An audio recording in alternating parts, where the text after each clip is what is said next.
Friends, welcome to food crush Arba special. ఈ రోజు అయితే చికెన్ పొడి చేస్తున్నాను, చాలా బాగుంటుంది. సో నేనైతే బోన్లెస్ చికెన్ తీసుకున్నాను. సో ఈ చికెన్ అంతా మనం వాష్ చేసి పక్కన పెట్టేసుకొని ఇప్పుడు ఫ్రైడ్ అన్ని మనం అందులో కావాల్సిన ఇంగ్రీడియంట్స్ అన్ని చూపిస్తున్నాను.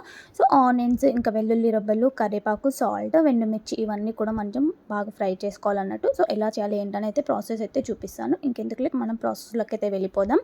సో చూసారు కదా, నేను కొంచెం క్వాంటిటీ చేస్తున్నాను, ఎక్కువ క్వాంటిటీ అయితే చేయట్లేదు.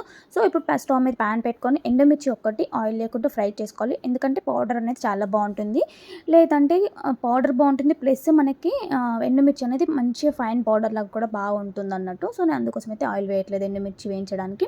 ఇప్పుడు మరొకసారి అదే కడాయిలో అయితే నేను ఆయిల్ అనేది వేసేసుకొని వెల్లుల్లి రబ్బలు అయితే వేసుకొని ఫ్రై చేస్తున్నాను. సో ఇవన్నీ కొంచెం లైట్ గోల్డ్ కలర్ వచ్చేదాకా ఫ్రై చేసేసుకొని పక్కన పెట్టేసుకోవాలి. అలాగే అదే ఆయిల్లో కొంచెం కరివేపాకు కూడా వేసేసుకొని ఫ్రై చేసేసుకోవాలి. సో ఇది కూడా మనం పక్కన పెట్టేసుకుందాం. ఇదంతా ఫ్రై అయిపోయాక ఇప్పుడు ఇది పక్కన పెట్టేసుకొని ఆనియన్స్ కూడా మంచి గోల్డెన్ కలర్ లాగా వచ్చే వరకు ఫ్రై చేసేసుకోవాలి. సో ఇంతేనండి, ఇలా ఇవన్నీ ఫ్రై అయిపోయాక ఇవన్నీ కూడా మనం పక్కన పెట్టేసుకొని కొంచెం చల్లార్చనివ్వాలి. ఇప్పుడు అదే కడాయిలోకి అయితే మనం చికెన్ కూడా ఫ్రై చేసుకోవాలి. సో చూడండి, నేను ఫ్రై చేసిన ఇంగ్రీడియంట్స్ అన్నీ కూడా మంచి క్లియర్గా చూపిస్తున్నా ఒక్కొక్కటిగా. సో చూసారు కదా, సో ఇంతేనండి, ఇవన్నీ కూడా బాగా ఫ్రై అవ్వాలి. ఇవన్నీ మిగతా ఒక ఎండుమిర్చి తప్పితే అన్ని ఆయిల్లో ఫ్రై చేసుకోవాలి. ఎండుమిర్చి మాత్రమే ఆయిల్లో ఫ్రై చేయకండి, అప్పుడు పొడి అనేది బాగుంటుంది.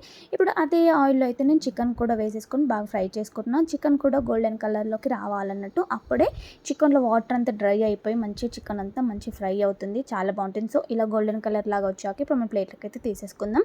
ఇప్పుడు ఇవి చల్లారిన తర్వాత మనం చిన్న చిన్న పీసెస్ లాగా చుంచుకోవాలన్నట్టు. ఇలా చుంచుకొని మనం పక్కన పెట్టేసుకొని ఇప్పుడు మిక్సీ జార్ తీసేసుకొని ఫస్ట్ అందులోకి ఎండుమిర్చి, మనం ఫ్రై చేసుకున్న ఎండుమిర్చి ఉన్నాయి కదా అవి వేసేసుకొని, అలాగే ఫ్రైడ్ ఆనియన్స్ వేసేసుకోవాలి. ఇంకా వెల్లుల్లి రబ్బలు ఇప్పుడు మనం ఫ్రై చేసుకున్న ప్రతి ఒక్కటి కూడా ఇందులో వేసేసుకోవాలన్నట్టు. టేస్ట్ మాత్రం చాలా బాగుంటుంది. ఇంకా వెల్లుల్లి రబ్బలు అలాగే కరివేపాకు ఉంది కదా అది కూడా వేసేసుకోవడమే ఈ స్టేజ్లోనే. ఇప్పుడు ఇవన్నీ వేసేసుకొని కొంచెం జీలకర్ర అనేది యాడ్ చేయండి, చాలా బాగుంటుంది. సో జీలకర్ర అయితే పచ్చిదే వేయండి. ఇదంతా మిక్సీ పట్టేసుకొని ఒక్కసారి తిప్పినాక ఇప్పుడు చికెన్ పీసెస్ వేసేసుకొని కొంచెం సాల్ట్ వేసేసుకొని మిక్సీ పడితే ఎంతో టేస్టీ అయిన చికెన్ కారం పొడి రెడీ. సో చూసారు కదా, వేడి వేడి అన్నంలో అలా గీ వేసుకొని తింటే చాలా టేస్టీగా ఉంటుంది.